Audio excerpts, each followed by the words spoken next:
मैं शुरुआत में श्रद्धांजलि देके शुरुआत करना चाहता हूं आज की प्रेस वार्ता की।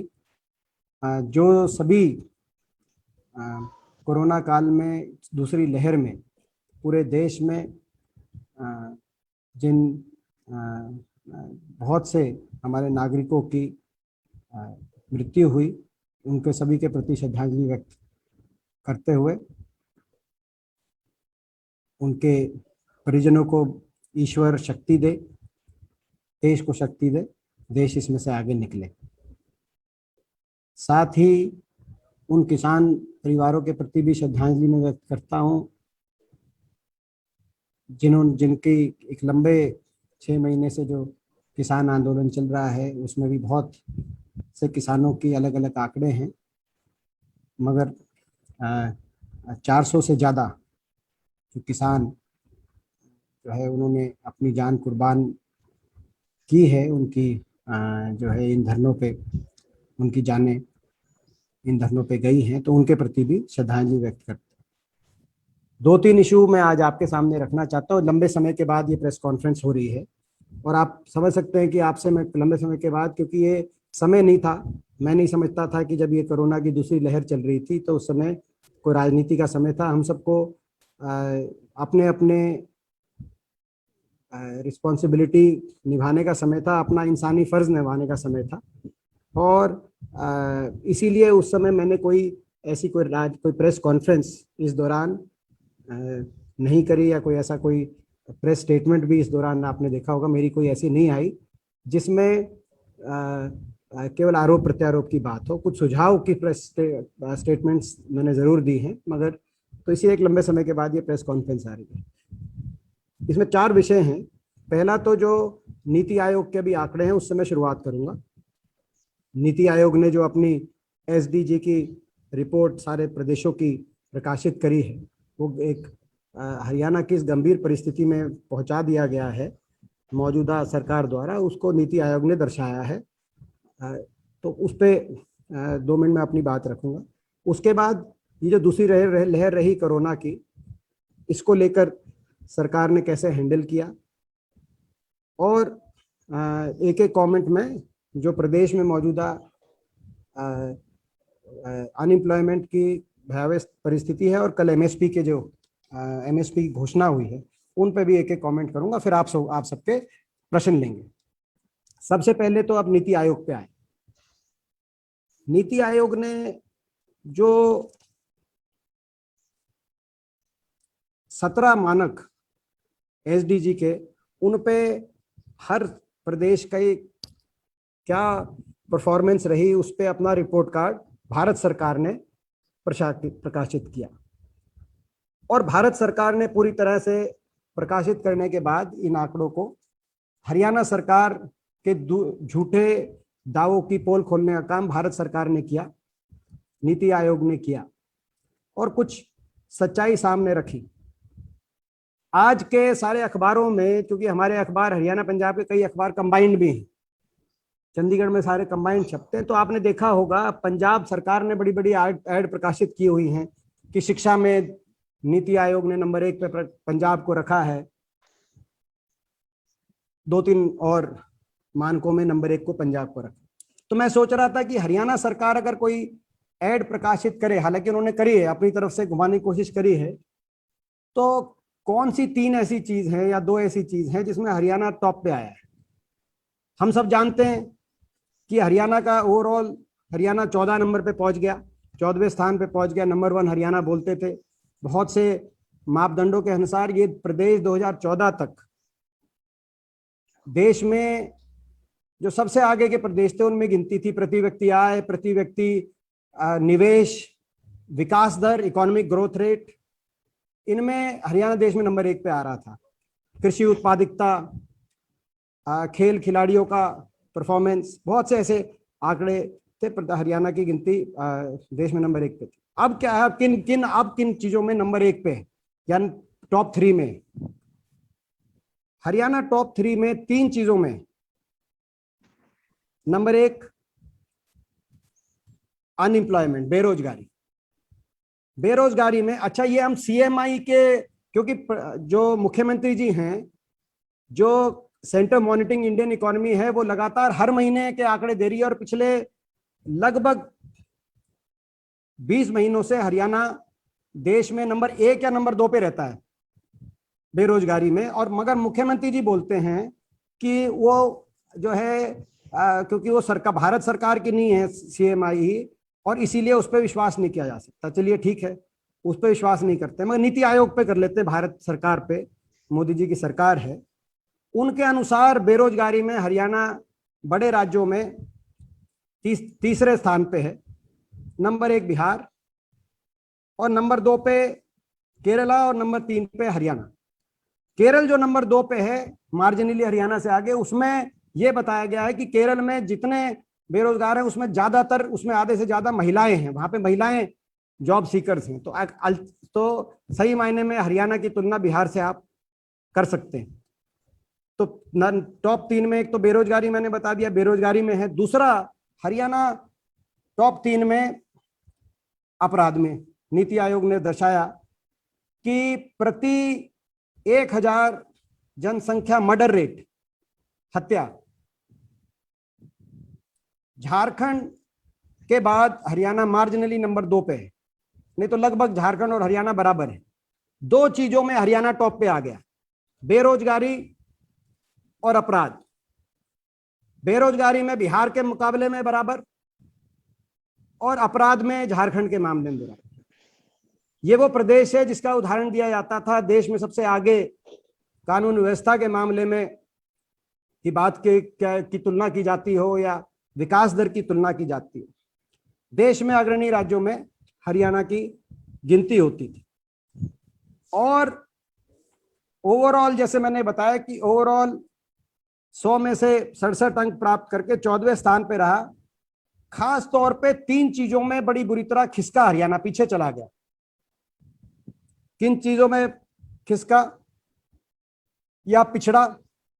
शिक्षा, जिसमें पंजाब की ऐड आई है नंबर 1, हमने पंजाब को ओवरटेक कर लिया था। अगर आप 2014 की बात करें, जब भाजपा की सरकार हरियाणा में, तो प्लानिंग कमीशन, उस समय प्लानिंग कमीशन थी, प्लानिंग कमीशन के अनुसार हरियाणा पंजाब से शिक्षा के क्षेत्र में कहीं आगे था। आज क्या स्थिति हो गई? शिक्षा में पंजाब तो नंबर 1 पे है और हरियाणा शिक्षा के क्षेत्र में पिछड़ा हुआ है। तो शिक्षा, औद्योगिक और आर्थिक वृद्धि के क्षेत्र में हरियाणा पिछड़ गया। औद्योगिक और आर्थिक वृद्धि, ये भी एक गंभीर है। अलग अलग हम देखें तो किस किस में हरियाणा क्या है, तो हम अंदाजा लगा सकते हैं कि गरीबी की है। गरीबी के मामले में हरियाणा 12वें नंबर पे आया, और हरियाणा एक इकलौती सरकार आई है कि हरियाणा के अंदर इकलौती सरकार है देश में जिसमें गरीबी में कोई कमी नहीं आई, बढ़ोतरी होगी। उसके बाद आर्थिक विकास दर, नीति आयोग के अनुसार आर्थिक विकास दर हरियाणा की गिर के 7.7% से 5.9% आ गई, जो देश में सबसे बड़ी गिरावटों में से एक है। और यही जुड़ा हुआ है बेरोजगारी से। जैसे मैंने कहा कि बेरोजगारी बढ़ गई, नीति आयोग के अनुसार बेरोजगारी हरियाणा की बढ़कर 9.8% हो गई, जो जिससे ज्यादा बिहार और मार्जिनली जो है केरल की। इसके अलावा जो वाटर एंड सैनिटेशन में हरियाणा 23वें नंबर पे आया है, 23वें नंबर पे। इसके अलावा जैसे मैंने इकोनॉमिक ग्रोथ, आर्थिक विकास दर में हरियाणा 15वें नंबर पे आया देश में। अंतर, गरीब अमीर में अंतर में हरियाणा 14वें नंबर पे आया है। और जो good health and wellbeing, health infrastructure पे अब हम आएंगे क्योंकि कोरोना में हेल्थ का बड़ा रोल रहा। हेल्थ में हरियाणा 13वें नंबर पे हरियाणा हेल्थ में रहा है। तो आप इस बात से, इन आंकड़ों से अंदाजा लगा सकते हैं कि किस तरीके से जो है हरियाणा, हम बोलते थे कि हरियाणा पटरी से उतर गया इस सरकार में, मगर सही बात तो यह है कि ये पटरी से तो हो सकता है कोई और भी पिछड़ गया हरियाणा, बाकी प्रदेश आगे चले गए, वो और भी ज्यादा सही सटीक उसका मैं समझता हूं कि कमेंट्री होगी। हरियाणा का ये 7 साल हरियाणा बेहाल, 7 साल की ये परफॉर्मेंस आपके सामने आ गई हरियाणा सरकार की। और मैं धन्यवाद करता हूं केंद्र सरकार का कि नीति आयोग का उन्होंने रखा है, और हरियाणा सरकार को जो कुछ कहना है वो उनको अपने बताएं अपनी जवाब, क्योंकि ये उनके दिए गए आंकड़े हैं। क्योंकि मैं प्रदेश से इकलौता विपक्ष का सांसद हूं और दिल्ली से आंकड़े प्रकाशित हुए हैं, तो मेरी जिम्मेदारी है कि आपके बीच में मैं रखूं इन आंकड़ों को, आपके माध्यम से हरियाणा के लोगों के समक्ष ये बात रखी जाए कि इस प्रदेश सरकार के कार्यकाल में हरियाणा का ये बुरा हाल हुआ। अब हेल्थ पे आए, जैसे मैंने कहा कि भाई हेल्थ में हरियाणा 13वें नंबर पे आ गया है, पिछड़ के।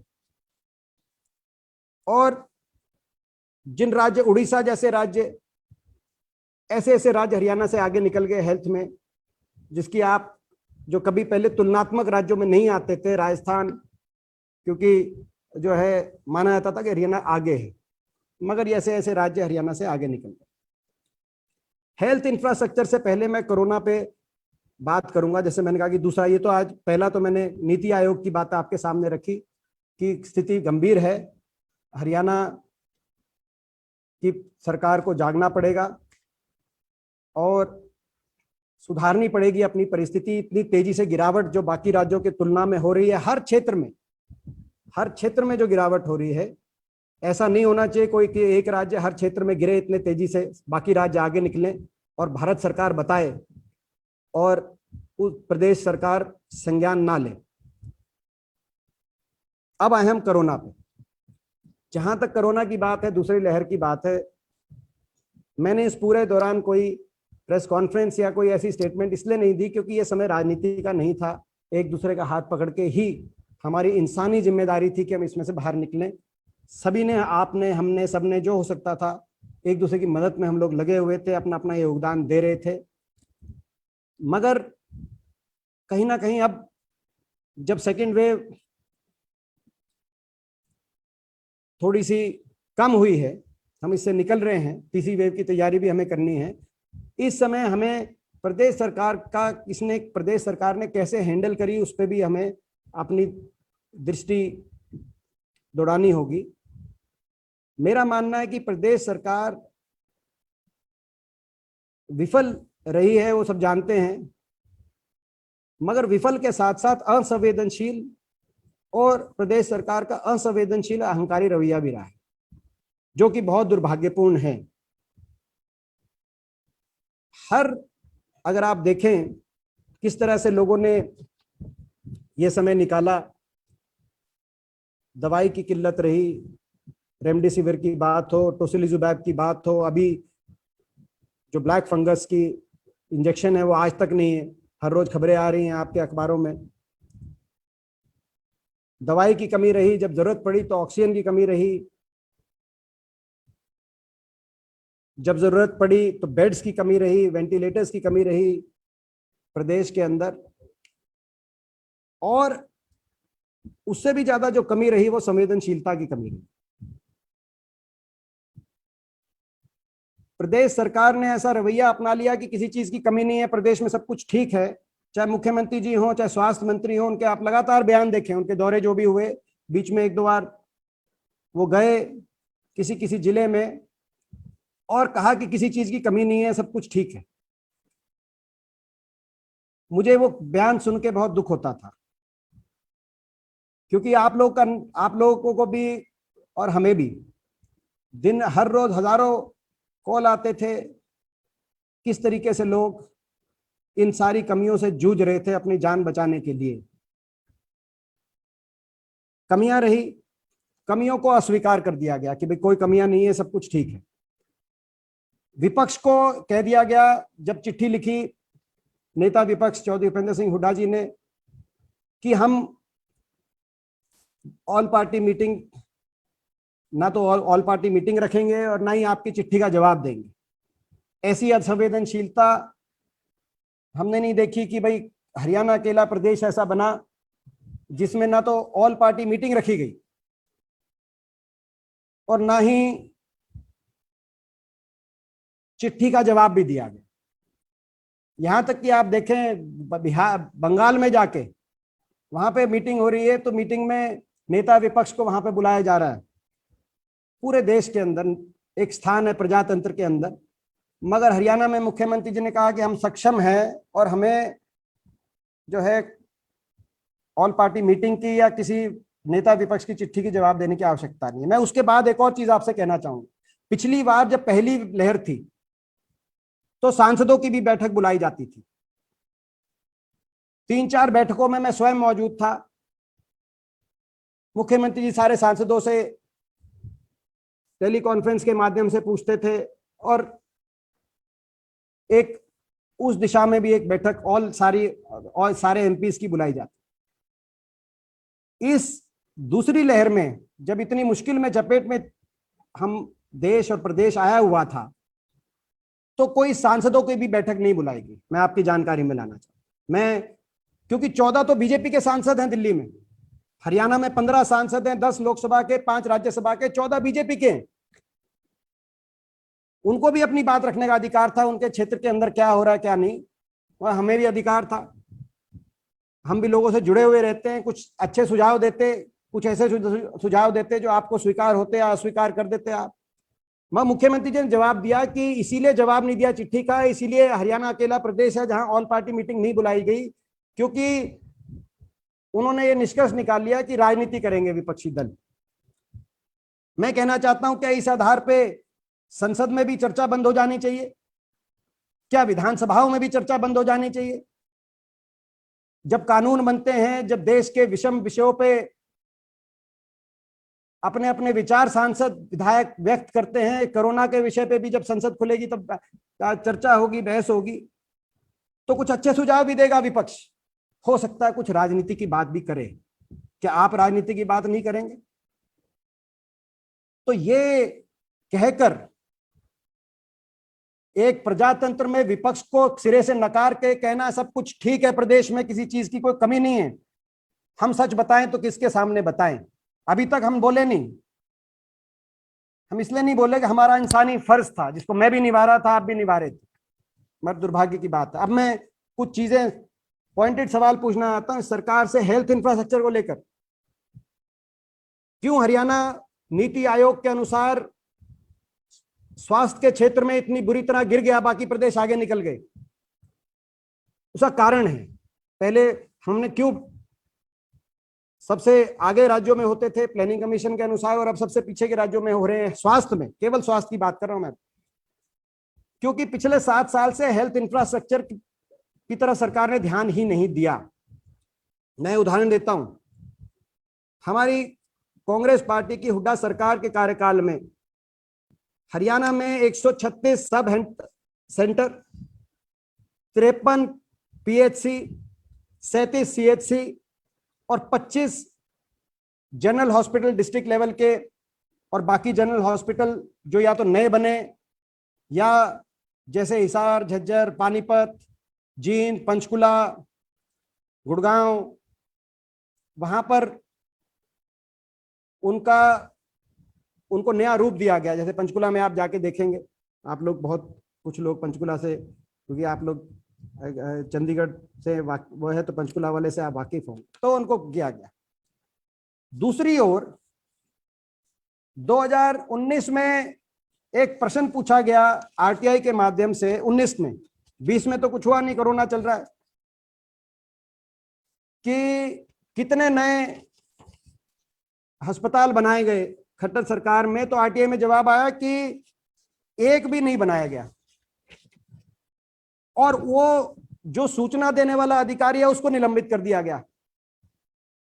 सूचना जो दिया जिस अधिकारी ने कि एक भी अस्पताल सरकारी नहीं बना इनकी सरकार में, उस अधिकारी को निलंबित कर दिया गया। मैंने अपने समय के बताए हैं, मैं इनसे कहना चाहता हूं ये अपने समय के बताएं।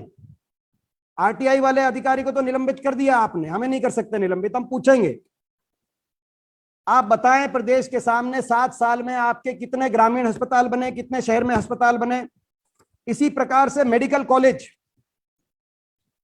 39 साल 1967 से लेकर 2004 तक, हरियाणा जब से बना उससे आगे से अगले फाइनेंशियल ईयर से लेके और जब तक हुड्डा सरकार आई, एक भी कोई नया सरकारी कॉलेज हरियाणा में स्थापित नहीं किया गया। एक सरकारी कॉलेज था हरियाणा के अंदर, रोहतक मेडिकल कॉलेज, वो ज्वाइंट पंजाब में प्रताप सिंह कैरो जी ने, चौधरी रणबीर सिंह हुड्डा जी उस समय मिनिस्टर थे। रोहतक के अंदर फाउंडेशन स्टोन रखा गया था, ज्वाइंट पंजाब में बनके तैयार हुआ था। हरियाणा जब से बना और 2004 तक एक भी सरकारी कॉलेज नया हरियाणा में स्थापित नहीं किया। सरकारें बहुत सी रही, शायद हमारी दल की भी रही हो, मैं उसमें नहीं कहना चाहता, मगर उसके बाद जब हुड्डा सरकार आई तो हरियाणा में 5 मेडिकल कॉलेज, ये वो 5 मेडिकल कॉलेज है जिन्होंने व्यापक स्तर पर लोगों की जान बचाने का काम दूसरी लहर में किया। इसमें आपके सामने कल्पना चावला मेडिकल कॉलेज स्थापित किया गया करनाल में, तो फरीदाबाद में ईएसआई मेडिकल कॉलेज स्थापित किया गया, कानपुर में भगत फूल सिंह महिला मेडिकल कॉलेज, जो देश का पहला महिला medical college, lady Hardinge medical college के बाद आजाद भारत का पहला मेडिकल कॉलेज स्थापित